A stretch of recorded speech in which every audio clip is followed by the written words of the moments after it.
Hello, everyone. If you like what I'm doing here, please consider subscribing, liking, and commenting. It would really help the channel out quite a bit. Thank you very much. CBS Radio Mystery Theater presents...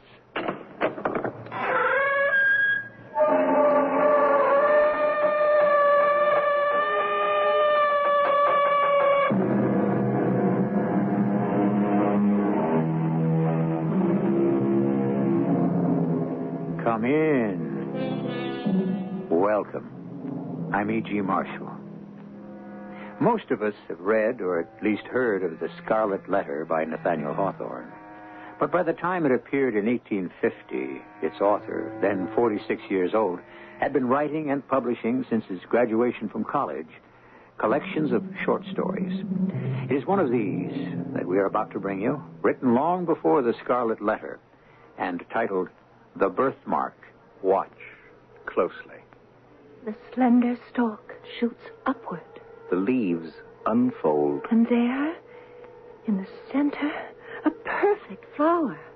Pluck it, my love. I dare not. I dare not touch it. It's magical.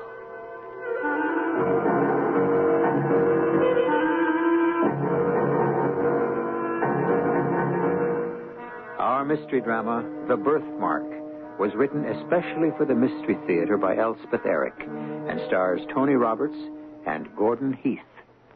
It is sponsored in part by Buick Motor Division. I'll be back shortly with Act One.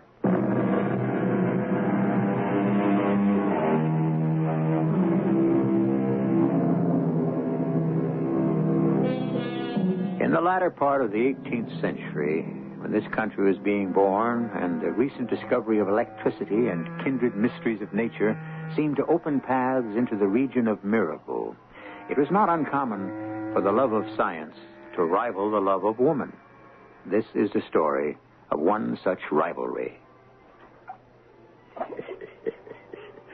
The great man is late again. Late yesterday, late today, and probably late tomorrow. The laboratory awaits him. The distiller bubbles and waits. The retorts, the tubes, the cylinders, the crucibles, all are immaculate and sparkling, and waiting for him. Soon the glow of the furnace will be red as rubies. All attend upon the appearance of the great man. And where is he? Good morning, Aminadab. A fine morning to you, Master. I'm a trifle late. A new bridegroom is permitted a little tardiness. And how is the bride? Georgiana is... Do you know her, Aminadab? How should such a one as I know such a one as she? Have you ever seen her? From a distance only. Ah. I know what I hear. That she is adored by men. Envied by women. That's true. In short, perfection. That's not quite true. Oh? Did you not know that the beautiful, the exquisite Georgiana has a birthmark? I may have heard something. In the center of her cheek, her left cheek. A peculiar mark, woven deep, you might say, into the texture and substance of her face. The mark is shaped like a hand, a tiny hand. They say many an enamored swain would have risked his life to press his lips to that hand. I suppose that's true. Conversely, some ladies call it the bloody hand. They go so far as to say that it quite destroys the effect of her beauty, even renders her hideous. Of course, it is the ladies who say that. But the gentlemen, if their admiration is not actually heightened by the little flaw, they simply wish it would go away, so that this imperfect world might possess one living specimen of ideal loveliness. They say that is the feeling of some. It's beginning to be my own. Oh? Before we were married, I gave it no thought. So caught up was I with her incomparable loveliness. But now... Your feeling has changed? In the usual state of her complexion, which is a healthy though delicate bloom, the birthmark wears only a tint of deeper crimson. imperfectly defining its pygmy hand shaped amid the surrounding rosiness. When Georgiana blushes, as she so often does, it becomes more and more indistinct, and finally vanishes amid the triumphant rush of blood that bathes her whole cheek with its brilliant glow. But if any shifting motion causes her to turn pale, there is the mark again. A crimson stain upon the virgin snow. If only she were less beautiful, I could forgive it. She is otherwise so perfect. The birthmark disturbs you. I find it intolerable. Intolerable? And more so with each passing moment. The fatal flaw which nature stamps ineffaceably on all her production. Why must it be so? I will not accept it. It sucks at the very heart of her beauty. It crushes my love for her. It poisons my marriage. I will not accept it. No, never. What can you do, Master, but accept it? Remove it. Remove it? I'm convinced it can be done. That you can do it? Would I entrust my beloved to the coarse, indifferent hands of another? Have you suggested this possibility to your wife? Shortly after we were married, yes. And what was her response? At first she smiled. Then she saw that I was serious. She blushed and said that her birthmark had often been considered one of her charms, and that she herself had been simple enough to imagine it might well be. And so it might. On another face than hers, it might indeed. But not on yours, I told her. You came so nearly perfect from the hand of nature, I said, that the slightest possible defect shocks me as being the visible mark of earthly imperfection. That you should be shocked by her imperfection. Oh, my. Yes, shocked. That was the word that did it. She burst into tears and said I could not possibly love what shocked me. Better we had never married, she said. But try as I might, I could not retract my words. God help me. God help us both. They were true. With that, the great man turns away from me. To hide tears, perhaps. Who knows? And he applies himself to a study of the notes for his current experiment. I dare not presume further upon our relationship by pursuing the topic. But the demeanor of the great man continues downcast through the next days. Nothing goes right. Nothing. Master, consider resting from your efforts for a brief span. Very well. And you'll rest from yours. Agreed. We'll smoke a pipe together and try to cleanse our minds. Sit down. Thank you, Master. You remember what we talked of a few days back?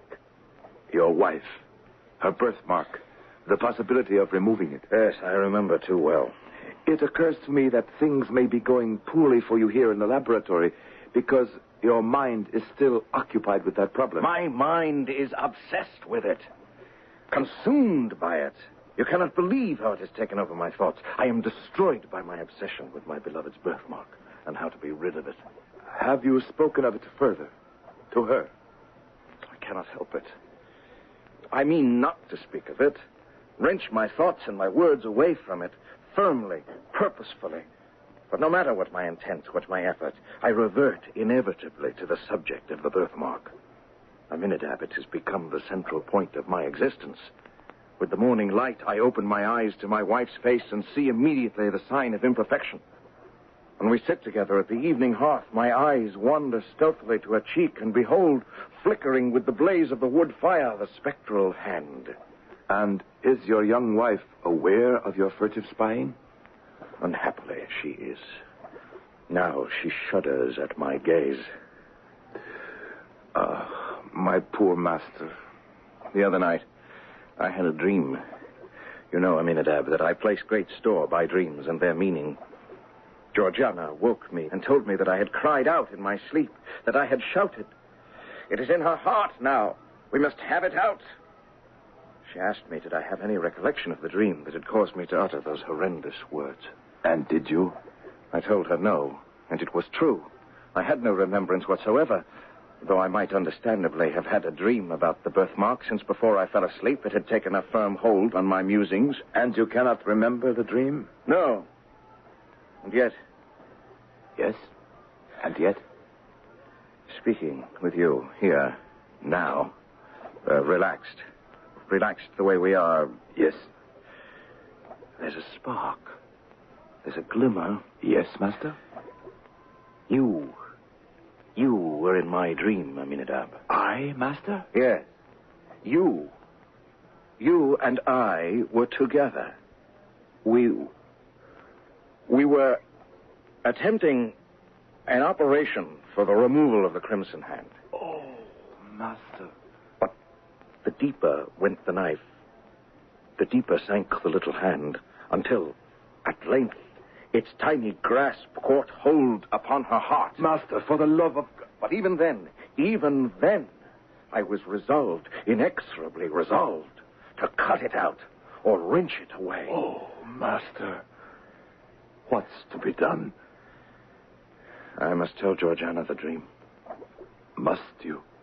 Truth finds its way to the mind, close muffled in robes of sleep. Until now, I had not known of the absolute tyranny this one idea has had over my mind. Until now, I have not known the lengths I might go to give myself peace. Then you are determined. I am a scientist, Aminadab. I cannot think of myself as anything else. And science demands that we follow every scrap of revealed truth, no matter where it leads. The great man sits by the stove. His notebooks have not been opened. The tubes and retorts have not been touched. The chemicals sit upon the shelf. I move quietly about the laboratory. He seems not to know I am here. Master. Oh, Aminadab. You're not disposed to continue the experiment we started some weeks past? Oh, I cannot even remember it. Oh, Master. Aminadab, I have told Georgiana the dream. And what did she respond, if I may ask? She said, Aylmer, I know not what may be the cost to rid me of this fatal birthmark. Perhaps its removal may cause cureless deformity, or it may be that the stain goes deep as life itself. Besides, do we know that a possibility even exists of unclasping the grip of this little hand which was laid upon me before I came into the world? All true. What could you say? I said what I believe, that I am convinced of the perfect practicability of its removal. And then she said, Aylmer, let the attempt be made. Danger is nothing to me. Life is a burden, while this hateful mark makes me the object of your horror and disgust. Aylmer, she said, remove this dreadful hand, or take my wretched life. Brave woman. Spare me not, Aylmer, though you should find the birthmark in my heart. And so I kissed her on the cheek, her right cheek, not the cheek that bore the impress of the crimson hand. I tremble for my master. I tremble for his bride. I think I tremble for myself, for I am not of Aylmer's stature. I am but a poor clod, meant to serve, never to command, meant to assist, never to initiate. Yet, where he leads, I must follow.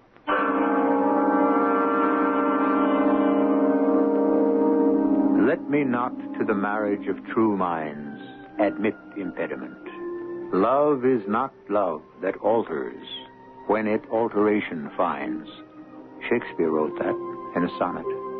What would he say of a birthmark in the shape of a tiny hand, and the alteration necessary to remove it, and the insistent desire to do away with it? We'll return shortly with Act 2.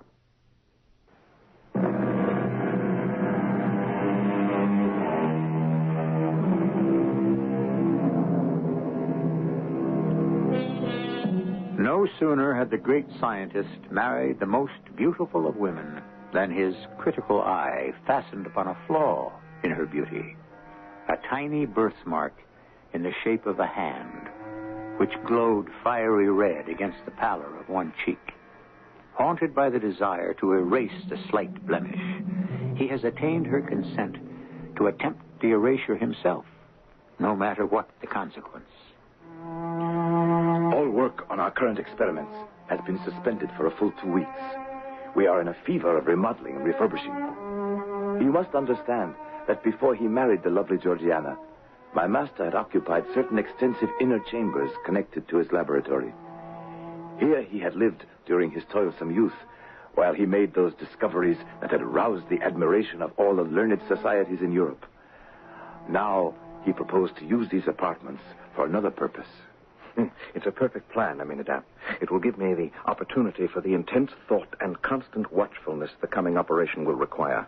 And Georgiana will enjoy the perfect repose essential to its success.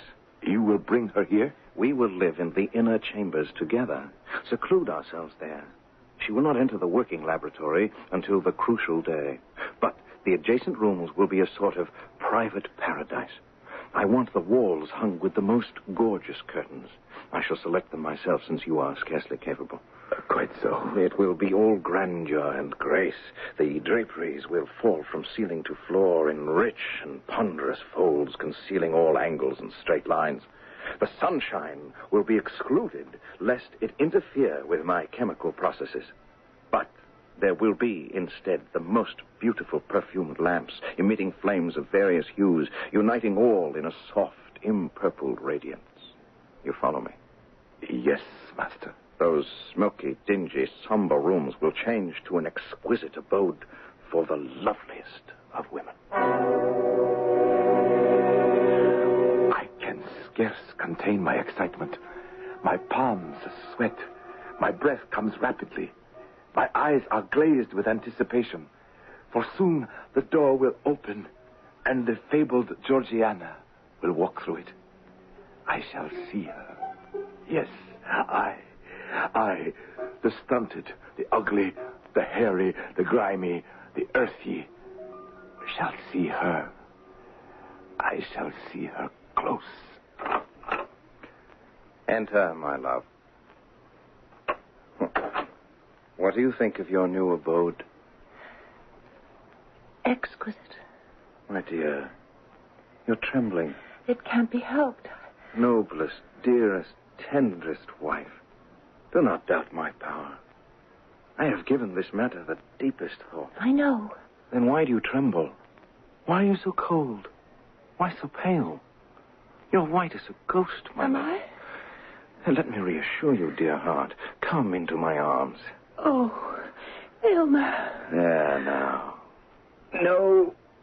Oh, do not turn away. Elmer. Aminadab, I'm right here, master. Take her to the boudoir. As Elmer moved close to take her in his arms, the birthmark glowed scarlet on her white cheek, and even as he tried to embrace her, so intense was the glow that he could not hold back a strong, convulsive shudder. Seeing the revulsion on her husband's face, Georgiana had cried out and fainted. Now I pick up her still form, cradle it gently in my strong arms, and gently carry it to the boudoir. At last, I stare down into that ineffably lovely face. It is closer to mine than it will ever be again, and I drink in its beauty as I muse to myself, were she my wife, I should never part with that birthmark. Never. I have hardly left her bedside. Aylmer has been working feverishly in the laboratory proper, only summoning me when he needed my brute strength or my delicate accuracy. His slender figure and pale intellectual face bend over his notes, while I, bulky, ungainly, grimed with the vapors of the furnace, crouch in a corner of her boudoir. That is where I am when she wakes from her faint. Elmer. Oh, Elmer. Mistress. Who? But don't be frightened, mistress. Where's my husband? In his laboratory. Hard at work. Oh, yes. The operation to remove this. Oh, mistress, fear not. Who are you? His servant, Aminadab. Privileged to be his assistant from time to time when he needs my mechanical readiness. But you must have more than that, Aminadab. I have a skill, an ability to execute the details of my master's experiments. But I assure you, mistress, I have not the wit to comprehend the slightest details of any of those experiments. What do you think of this latest of his experiments? The removal of the little hand, you mean, that rests upon your cheek? And gives him no rest until he exorcises it. Well, tell me. I really want to know. Mistress, there is a truth which all seekers stumble upon sooner or later. And what is that? Our great creative mother, while she amuses us by apparently working in the broadest sunshine, is yet severely careful to keep her own secrets, and despite her pretended openness, shows us nothing but results. She permits us to mar, but seldom to mend, and on no account to make. I cannot tell if my words have meaning for her. Indeed, I do not know myself the precise significance of what I say. The days drag on, and I am living in a fever of dread and anticipation. I am living within the hearts of both my master and my mistress. In the intervals of study and experiment, he comes to her flushed and exhausted, and speaks glowingly of the resources of his art. This small vial contains a gentle but powerful fragrance which can impregnate all the breezes that blow across a kingdom. And this gold-colored liquid in the crystal vial? Ah, that is the most precious poison ever concocted. By its aid, I could apportion the lifetime of any mortal at whom you might point your finger. The strength of the dose would determine whether he were to linger out years or drop dead in the midst of a breath. Elmer, you chill me to the marrow of my bones. Why do you keep such a fearful drug? Trust me, my beloved, trust me. I do trust you, but why Look Here is a powerful cosmetic. With a few drops in a vase of water, freckles may be washed away as easily as the hands are cleansed. A stronger infusion would take the blood out of the cheek and leave the rosiest beauty a pale ghost. Is it with this lotion that you intend to bathe my cheek? Oh, no, my darling. No, this is only superficial. Your case demands a remedy that shall go deeper. Far deeper, my sweet girl. Far, far deeper. He has been locked in his laboratory for a full week now, absorbed in his labors. I am crouched in the corner of her boudoir, as I always am when not actively assisting him. She is reading. Beside her bed are ponderous volumes. I recognize them as coming from his scientific library. I dare to approach her where she lies. Have you finished with these books, mistress? Those? Oh, yes. Shall I return them to the shelves? If you like. Albertus Magnus, Cornelius Agrippa. You have been reading the antique naturalists. Paracelsus and the rest. Paracelsus, the great Swiss physician and philosopher of the 16th century. He who speaks of the portals of man's deep within. When one is conquered or thrown off the thraldom of matter in his own body. You have studied him well, mistress. But this, the volume I am perusing now, this is my favorite. Why? Why, it is the master's own folio. He gave it to me to read. Oh, it is a rare privilege, mistress, to read in that folio. He has recorded there every experiment of his scientific career, its original aim, the methods for its development, and its final success or failure. It is the history and emblem of his life. She reads on. I return to my corner. She grows more and more absorbed in the folio. The color comes and goes in her face. The birthmark appears and disappears as her cheek alternately flushes and pales. Then, all at once... Aminadab. Yes, mistress. You know that each time he has been with me here, he has inquired as to my sensations, whether the confinement of the room and the temperature of the atmosphere agree with me. Yes, mistress. I've begun to think that I'm being subjected to certain influences, that I have been for some time. What influences? I'm not sure. Nor am I sure how they are brought to bear, whether breathed in with the fragrant air or taken with my food. Merely your fancy, perhaps? Perhaps. But if so, then I have another fancy. And what is that? That there is a stirring in my system, a strange, indefinite sensation creeping through my veins, tingling, half painfully, half pleasurably, at my heart. Oh, mistress. Still, when I dare to look into the mirror, there I behold myself, pale as a white rose, still with the crimson birthmark stamped upon my cheek. And I hate it. I hate it. Not even my husband now hates it so much as I. Mistress, sweet mistress. And another thing, something I've told no one, not even Aylmer. Yes, mistress. These past few hours, 2 or 3 perhaps, I've noticed a sensation in the awful birthmark itself. Is it painful? No, not painful. But it induces a certain restlessness throughout my system, a stirring, craving, a desire to... I'm going to venture into the laboratory where my husband works. Wait. Don't try to stop me. Don't interrupt him. I must. Through the open door, I can see him, pale as death, anxious and absorbed as he hangs over the distiller, as though it depended upon his utmost watchfulness whether or not the liquid within would be the draught of immortal happiness or eternal despair.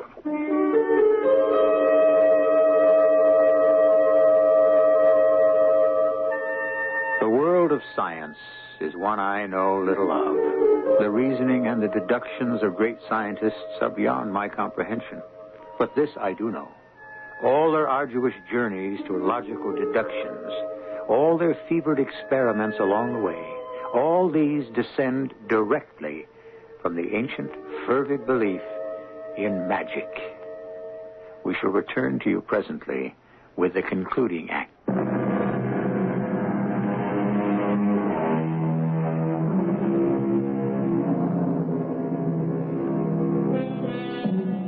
Aylmer has installed his young wife, Georgiana, in the inner chambers adjoining his laboratory. When, attempting to reassure her, he leaned to embrace her, he was struck afresh with horror at the sight of the little red birthmark that tainted the perfection of her cheek. Seeing his revulsion, Georgiana fainted, and it was Aylmer's servant Aminadab who carried her to the sumptuous boudoir so lovingly prepared for her. Since that moment, Aminadab has spent every free moment with Georgiana, until, at last... Aminadab, I'm venturing into the laboratory. Wait, mistress. Don't try to stop me. Don't interrupt I him. must. Aylmer. What? Who dared? Georgiana, why have you come here?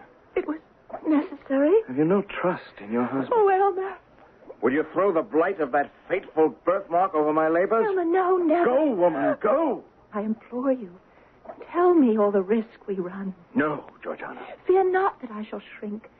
My share in it is far less than your own. I can conceal nothing from you, nor will I. I ask no more than that, nor ever did. Know, then, that this crimson hand upon your cheek, superficial as it seems, has clutched its grasp into your being with a strength of which I had no previous conception. I've already administered agents powerful enough to do everything but change your entire physical system. Only one thing remains to be tried. Only one? If that fails us, we are ruined. But why did you hesitate to tell me this? Because, Georgiana, there is danger. Danger? There is but one danger. That this horrible stigma shall be left upon my cheek. Remove it. Whatever the cost, remove it, or we shall both go mad. Heaven knows your words are true. Now, my dear one, return to your boudoir. In a short while, all will be tested. All this I watch from the door of the boudoir. Now he conducts her to her bed, and I watch this, too. He takes leave of her with a solemn tenderness which speaks far more than words. How much is now at stake? Aminadab. Aminadab, are you here? I am here, mistress. What is this that hangs over my head? A mirror, mistress. But it is a scant meter from my face. It is a mirror, mistress. The master bade me place it there. Oh, I see now. I see my face, and I see the despicable birthmark as well. Do not dwell upon it. No. I shall muse upon more easeful things. My husband, for example. A great man. His character. His love for me. He does indeed love you. I never knew till now how much he loves me. My heart is exalted, Aminadab, even though it trembles, at the purity, the loftiness of his love. It will accept nothing less than perfection. Oh, mistress. With my whole soul, I pray that for a single moment I may satisfy his highest and deepest conception. Longer than a moment I know it not possible to be, for his spirit is ever on the march, ever ascending, each instant requiring something that lies beyond the scope of the instant before. Georgiana. My dear, Elmer? the concoction of the draft has been perfect. Unless all my science has deceived me, it cannot fail. Were it not for you, my dearest husband, I might wish to put off my birthmark of mortality by relinquishing mortality itself. Life is a sad possession to those who have attained the degree of moral advancement at which I stand. Were I weaker and blinder, it might be happiness. Were I stronger, it might be endured. But being what I find myself to be, methinks I am of all mortals the most fit to die. Why do we speak of dying? The draft cannot fail. Give me the goblet.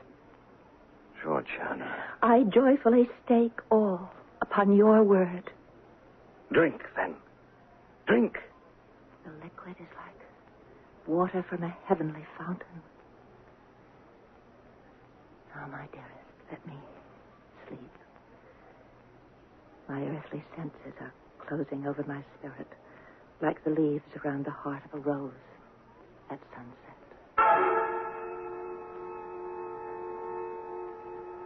Aminadab. Yes, master. Oh, there you are. Come here. Yes, master. Fetch me my folio volume. It is right there, master, by her bed. She was reading in it. You will inscribe in it what I dictate.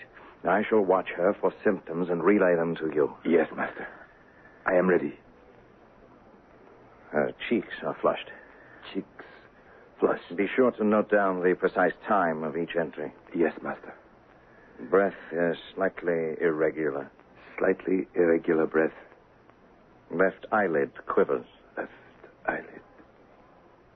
A tremor barely perceptible, but a tremor through the frame. All the while, the great man fails not to gaze at the fatal crimson hand, and not without a shudder of disgust. Aminadab, do my eyes deceive me? is the crimson hand more faintly outlined. It has faded a trifle, Master.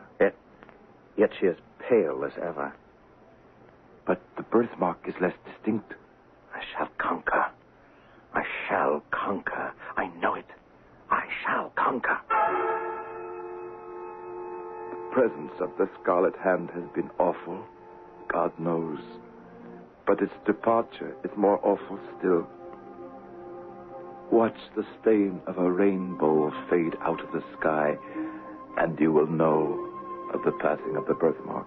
By heaven, it is well nigh gone. I can scarcely trace it now. Success! Success! Yes, success. Now it is like the faintest rose color. The lightest flush of blood across her cheek would overcome it. But she is so pale. Draw the window curtain. Suffer the light of natural day to fall into the room and rest upon her cheek. Yes, Master. I mean it out.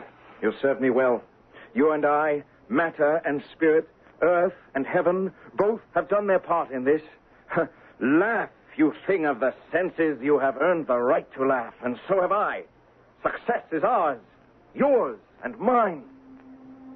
His wild exclamations break her sleep. Slowly she uncloses her eyes and gazes into the mirror above her face, which he has arranged for and I have set up. A faint smile flits over her lips when she recognizes how barely perceptible is now the crimson hand which had once blazed forth with such disastrous brilliance as to frighten away their happiness. But now her eyes seek his face with a look of trouble and anxiety. My poor Aylmer. Poor, nay, richest, happiest, most favored. Dear love. My peerless bride, it is successful, dearest. Husband. You are perfect. You have aimed loftily. You have done nobly. Georgiana, my precious wife. Oh, Aylmer. Dearest Aylmer. I am dying. Alas, it is too true. The fatal hand has grappled with the mystery of life, had been the bond by which an angelic spirit kept itself in union with a mortal frame. The last crimson tint of the birthmark, that sole token of human imperfection, fades from her cheek. My master stares with eyes that seem to see nothing save the spot where it had been and is no more. He is still staring down into her face when something causes me to glance upward to a spot just above her recumbent form. A puff of smoke, a fragment of cloud vapor. What is it that seems to rise from her body, linger a moment near him, then take its flight toward heaven? She's dead. She's lost to me forever. Where did I fail? Where did I go astray? How can you laugh? You lump of earth. You mass of clay. Oh, man of intellect. Oh, great man of science. Oh, eminent philosopher who seeks to penetrate every secret of our great mother. You see before you the last result of your impudence. Thus, ever, does the gross fatality of earth exult in its invariable triumph over the immortal essence. I only tried. Had you, oh great man, reached a profounder wisdom, you need not thus have flung away the happiness which would have woven your mortal life of the self-same texture with the celestial. I only wish... A momentary circumstance was too strong for you. You did not look beyond the shadowy scope of time, and living once and for all in eternity, you failed to find the perfect future in the present. I pity you, great man, from the depths of my soul. You loved her. You loved her. You. I loved her. Yes. Just as she was. I loved her. Just as God sent her into this world. I loved her. And would have loved her all my days. What have I done? What have I done? What men of your stamp must inevitably do. You have pursued your dream, followed your star. That is what you have done, Master. Given what you are, that is what you must always do.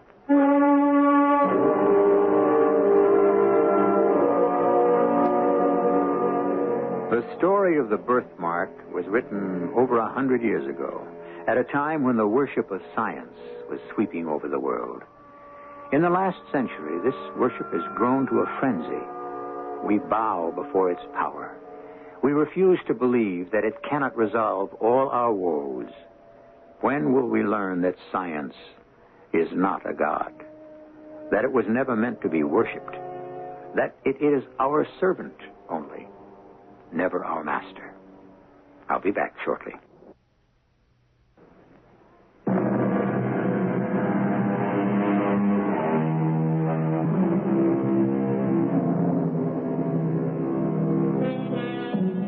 Though Nathaniel Hawthorne lived in relative obscurity until the Scarlet Letter made him famous, he was never ignored by his fellow writers.